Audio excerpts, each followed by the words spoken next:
Before names like XQC, Faker, or even Shroud, there were these titans who stood as pillars on the foundation of what would become known as esports. There was the Revolutionist, Bisu Shield, the Emperor, Slayer's Boxer, and of course the GOAT, the Tyrant, the Legend Killer, the God of Destruction himself, Jaedong.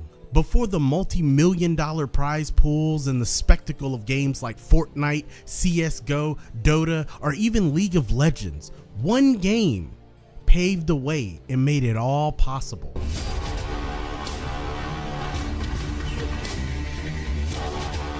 Very close to Hydra's being taken out by great stores by Bisu, and man, Jaedong, way too many units. Oh, Jaedong is hurting right now.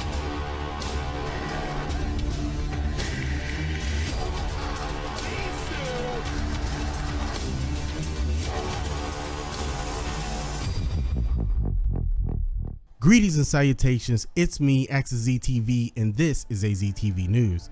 Today's story is about the potential revival of one of the most influential games ever made. But before we get to all that, allow me to give you some history and context.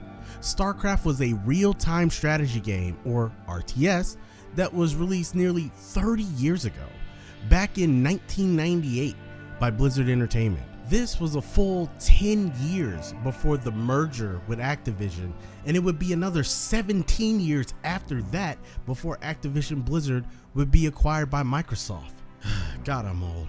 This was the golden era of RTS. Warcraft 1 and 2 were the preceding RTS hits from Blizzard, but this was also the era of games like Age of Empires, Command & Conquer, and Dark Colony, but StarCraft stood out among the rest. Maybe it was its 3 unique races, its compelling single-player campaign with memorable characters, and probably most importantly, its intense, fast-paced gameplay. Whereas most RTS sought long, drawn-out matches culminating in a huge army fighting it out with another huge army, in StarCraft, while you can still do the big army fights, with a high enough skill expression, you could end a match in less than 5 minutes by micromanaging a handful of units with deadly precision. The dynamic skill expression is what made the game very competitive, and that is one of the key components to the game's insane popularity in South Korea. It's hard to put into words how popular the StarCraft esports scene was at the time, but you gotta think, this was the early 2000s. This was before YouTube. There were no content creators. There were no streamers. There were no influencers. There weren't even smartphones yet. And yet these young Korean StarCraft players were national celebrities. They were the BTS of gaming. StarCraft 1 and 2 were the esports of South Korea for nearly 2 decades, and the influence of StarCraft still ripples throughout the competitive gaming scene to this very day. League of Legends is arguably one of the biggest competitive games in the world, and it is most certainly the biggest MOBA in the world, multiplayer online battle arena.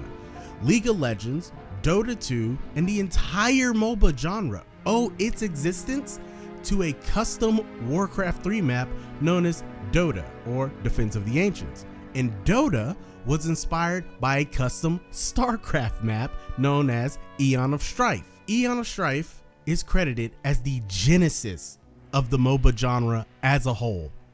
Now you would think, with all those accolades, StarCraft would be a household name on par with Call of Duty. But alas, all good things must come to an end. There was a general decline in popularity for the entirety of the RTS genre. Then Activision and Blizzard merged, which started the company's slow descent into a corporate greed machine. That's something that led to the infamous decision like claiming rights to the custom maps that users made in their games. That move was to stop another Dota situation from happening, which was essentially when the people that were responsible for the custom map, Defense of the Ancients, got picked up by Valve to create Dota 2. And while I could make a whole video on the methodical erosion of Blizzard as a company, I think one of their biggest mistakes was just how they wasted an IP like StarCraft. From the cancellation of the shooter StarCraft Ghosts to the begging and pleading for something like StarCraft Universe falling on Blizzard's deaf ears. StarCraft Universe was another community mod that sought to mimic an experience that was similar to World of Warcraft but obviously in the StarCraft universe. With the exception of a rumored in-house project, for whatever reason, Blizzard just doesn't seem interested in StarCraft as far as we can tell. Which brings us to the glimmer of hope that is today's story. Asia Today, a Korean news publication, reports, and keep in mind, I don't speak Korean, so I'm relying on Google Translate here for the translation of the page. Leading Korean game companies have entered into an unprecedented competition to win orders for StarCraft, Blizzard's representative IP. The article goes on to name 4 companies in particular: NCSoft, Nexon, Netmarble, and Krafton.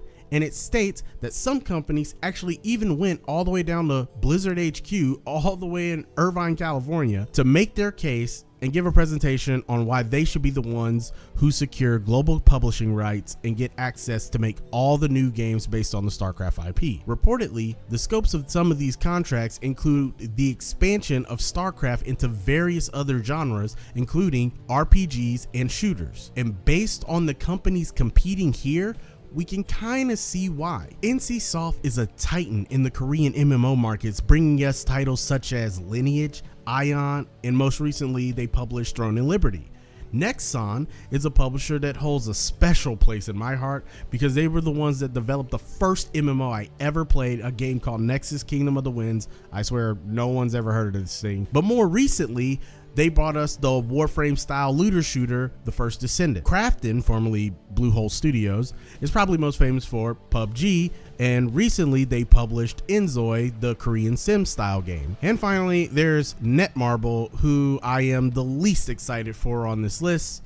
While they did publish Guns the Duel way back in the day, which was a really fun game, they are far more famous or infamous for their mobile games that typically license different anime like Seven Deadly Sins or Solo Leveling, I think more recently. Now, all of these companies have their merits, but they are not without controversy, and that seems to have some people concerned. These come to us from the comment section of IGN's coverage of this same story. Imperialist says, "It won't happen.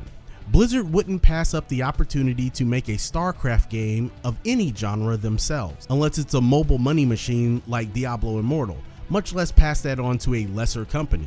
Nexon and Krafton are pretty much known for low quality microtransaction slop or buying other people's successful games, and if the StarCraft IP is going to be plundered, Blizzard will plunder it themselves." And Dre25 says, "So you're telling me the mighty Blizzard can't make a follow-up themselves?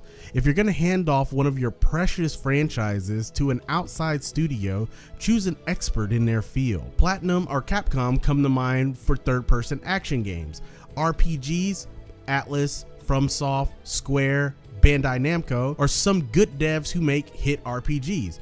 Or just do your first collab. StarCraft meets Space Marine, seeing that Saber is a part of the Microsoft fold now." I don't know if that's true or not. I'm just reading the comment. "All these listed Korean devs reps ain't too good. Got more misses than hits. And most of their games are either grindy or microtransaction heavy." Now, here's my opinion on the whole situation. For me, StarCraft was one of the most important games in my life. It was my introduction to PC gaming, which is now one of the things that brings me the most amount of joy in my day-to-day. While I no longer have the reflexes or APM to be competitive in an RTS, I certainly want to see the StarCraft IP revived and thrive. For me, if a StarCraft MMO were to drop today, I would stop playing all other games and it would consume me like World of Warcraft did for 12 years. If I had to pick from these 4 companies, I would go with NCSoft. I've always enjoyed their MMOs, even though those sons of bitches banned me from Aeon. I really enjoyed my time with Throne and Liberty recently. I do fear that the microtransaction strategy, which works well in Korea due to them, playing games in PC bangs, I don't think that would do well, and if the game came out with that business model, it would struggle in the West. I'm also a little concerned about the temptation of the mobile market, and Netmarble brings a huge mobile market force. The mobile games, they make a lot of money, and money talks. Either way, at the end of the day, I just don't want to see StarCraft dwindle away, and I think Korea has enough positive history with the game such that they would want to do the IP justice. And anyway, That's it for me. Links to everything down below. And until next time, stay chill, keep it real. Peace.